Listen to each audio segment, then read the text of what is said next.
वर्ष 2025 में सेब की खरीद 12 रुपए प्रति किलो की दर से की जा रही है और वहीं बी और सी ग्रेड के किन्नू, माल्टा और संतरे को 12 रुपए जबकि गलगल को 10 रुपए प्रति किलो की दर से खरीदा जा रहा है।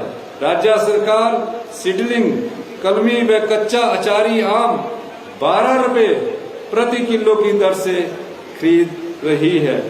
नए वन लगाने में लोगों की भागीदारी बढ़ाने के लिए हमने 100 करोड़ रुपए की लागत से राजीव गांधी वन संवर्धन योजना शुरू की है। इसमें महिला मंडलों और युवक मंडलों को शामिल किया जा रहा है। इससे नए जंगल तैयार होंगे और स्थानीय लोगों को रोजगार मिलेगा। मुझे खुशी है कि पिछले 2.5 साल में हमारी प्रदेश ने शिक्षा क्षेत्र में उल्लेखनीय प्रगति की है। NAS सर्वे में हिमाचल प्रदेश देश के पहले 5 राज्यों में शामिल हुआ है, जबकि 2021 में 21वें रैंक पर थे। इसलिए मैं शिक्षा विभाग के सभी अधिकारी कर्मचारियों को बधाई देता हूं, जिसके सहयोग के बिना यह संभव नहीं था। इस साल जारी असर रिपोर्ट में भी हिमाचल के बच्चों का पढ़ने और सीखने का स्तर देश में सबसे बेहतर आंका गया है। पूर्व सरकार ने राजनीतिक लाभ के लिए चुनावी वर्ष के अपने कार्यकाल के आखिरी 9 महीनों में बिना बजट और बिना प्लानिंग के 900 से ज्यादा संस्थान खोल दिए हैं। वर्तमान सरकार को 1000 से अधिक स्कूलों के युक्तिकरण का कड़ा फैसला लेना पड़ा, क्योंकि इनमें से ज्यादातर स्कूलों में 0 एनरोलमेंट थी। कई स्कूलों में पहली से 5वीं क्लास तक 5 से भी कम बच्चे रह गए थे। अध्यापकों की उपलब्धता सुनिश्चित होने से छात्रों को बेहतर शिक्षा मिल रही है और गैर जरूरी खर्चों में भी कटौती हुई है। भाइयों और बहनों, सरकारी स्कूल के विद्यार्थियों के शिक्षा क्षेत्र में सुधार के लिए हमारी सरकार ने पहली कक्षा से अंग्रेजी माध्यम शुरू किया है। हर विधानसभा क्षेत्र में आधुनिक सुविधा वाला Rajiv Gandhi day boarding school चरणबद्ध तरीके से खोले जा रहे हैं। प्रदेश के इतिहास में पहली बार अध्यापकों और गांव के स्कूलों में पढ़ने वाले बच्चों को देश और विदेश में एक्सपोजर विजिट के पर भेजा गया है। हमारी सरकार ने शिक्षा के क्षेत्र में निरंतर सुधार के प्रयास कर रही है ताकि छात्रों को गुणात्मक शिक्षा मिल सके।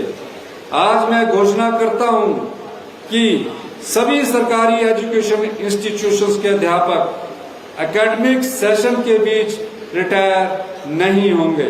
उन्हें सेशन के अंत में रिटायर किया जाएगा। इनमें school, college, medical college, ITI, polytechnical college, Ayurvedic college, nursing college के अध्यापक शामिल होंगे। इसके अलावा मैं प्रदेश में अगले एकेडमिक सेशन से 200 CBSE पाठ्यक्रम वाले स्कूल खोलने की भी घोषणा करता हूं। हमारी सरकार ने ग्रीन एनर्जी स्टेट बनाने का लक्ष्य रखा है। ई वाहनों को प्रोत्साहन दिया जा रहा है और प्रदेश में 6 ग्रीन कॉरिडोर बनाए जा रहे हैं। हमने पहले ही बजट में हिमाचल प्रदेश को देश का पहला ग्रीन एनर्जी स्टेट बनाने का संकल्प लिया है। यह सिर्फ घोषणा नहीं है, बल्कि प्रदेश के बेहतर भविष्य की दिशा तय करने वाली एक ऐतिहासिक प्रतिज्ञा है।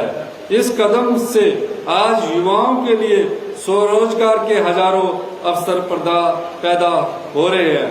मैं इस अवसर पर E3 व्हीलर्स के 2000 परमिट जारी करने की भी घोषणा करता हूं।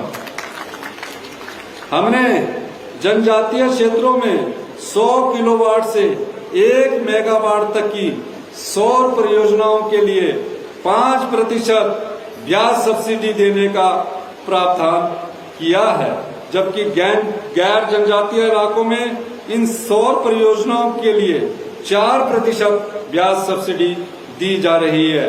इन परियोजनाओं में बनने वाली बिजली हिमाचल प्रदेश बिजली बोर्ड खरीदेगा, जिससे युवाओं को अशोर्ड इनकम मिलेगी।